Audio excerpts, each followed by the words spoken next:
The following video is brought to you by the official Jon Solo Discord. If you enjoy my content and want to talk about it with your fellow Solo fam members, check out the link in the description.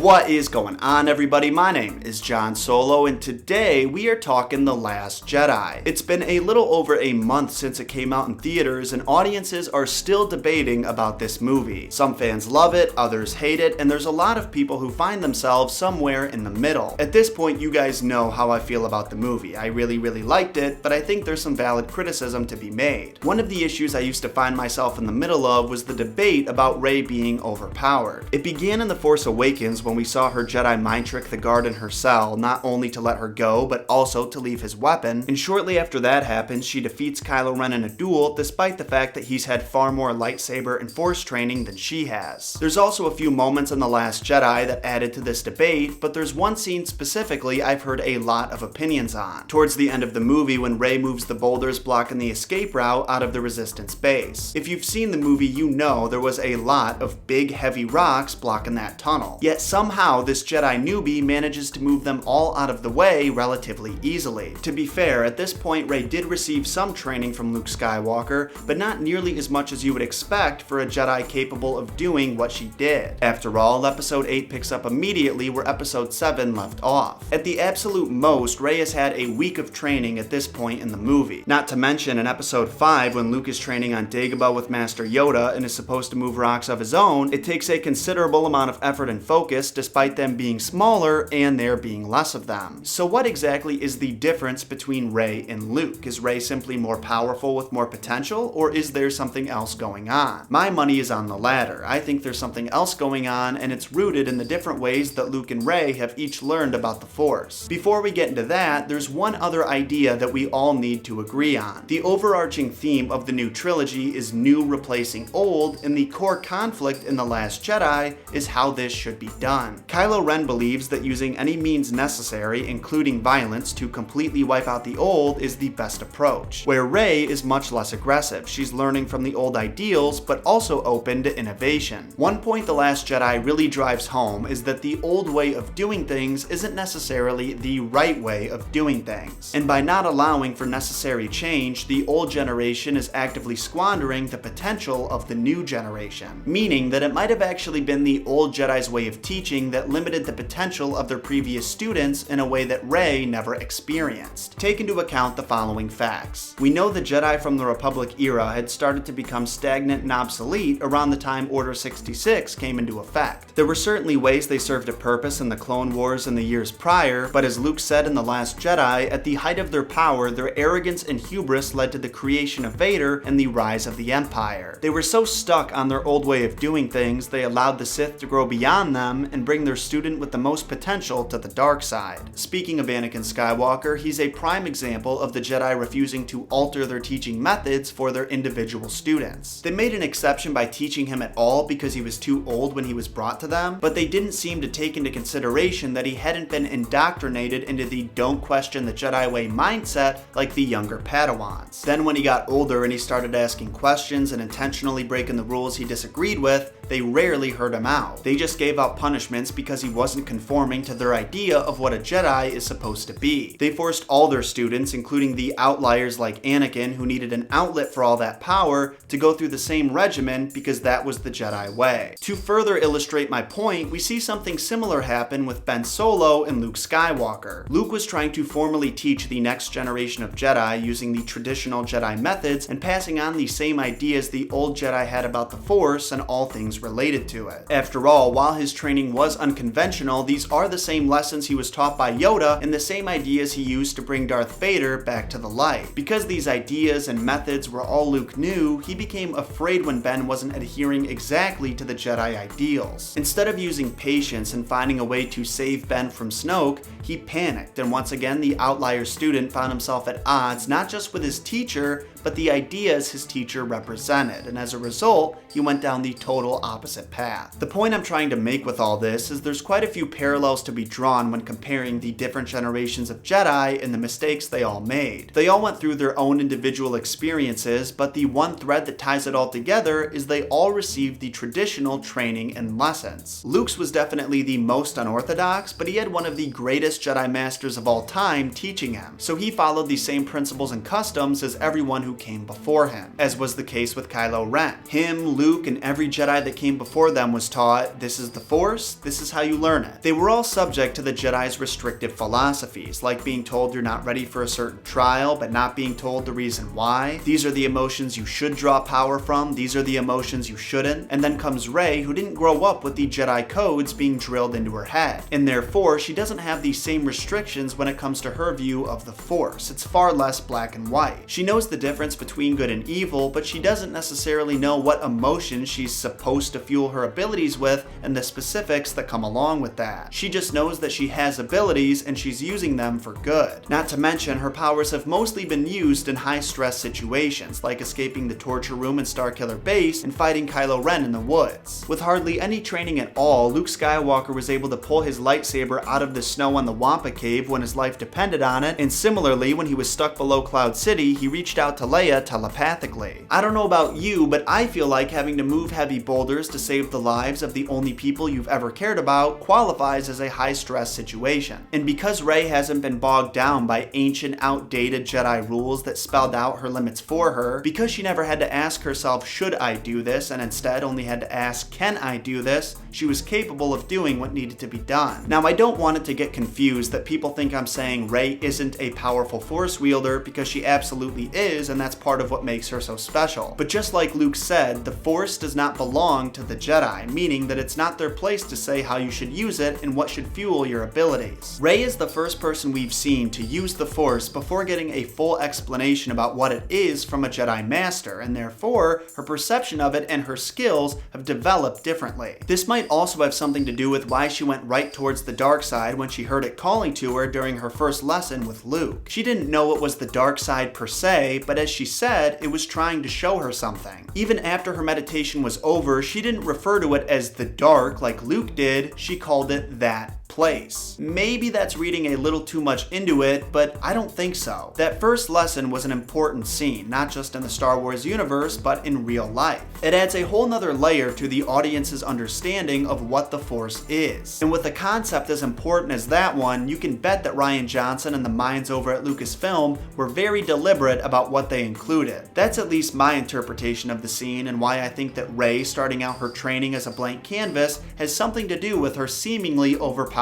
abilities. Then again, it is just a theory and one that could be totally wrong, so I'm curious, what do you guys think? Do you agree that the Jedi's code limited their potential and that Rey not living by this code has something to do with why she seems so much more powerful than we thought possible? Or do you think it's as simple as Rey is just overpowered? Leave your thoughts in a comment down below. If you enjoyed this video, make sure you hit that like button so we can reach our goal of 2,000 likes, and subscribe for weekly Star Wars content. Hit that share button to easily share this video on social media with your Star Wars loving friends and family, and follow me on social media for behind the scenes content and updates on what I'm doing between videos. Thank you all so much for watching. Until next time, my name is John Solo. May the Force be with you, and remember, John shot first.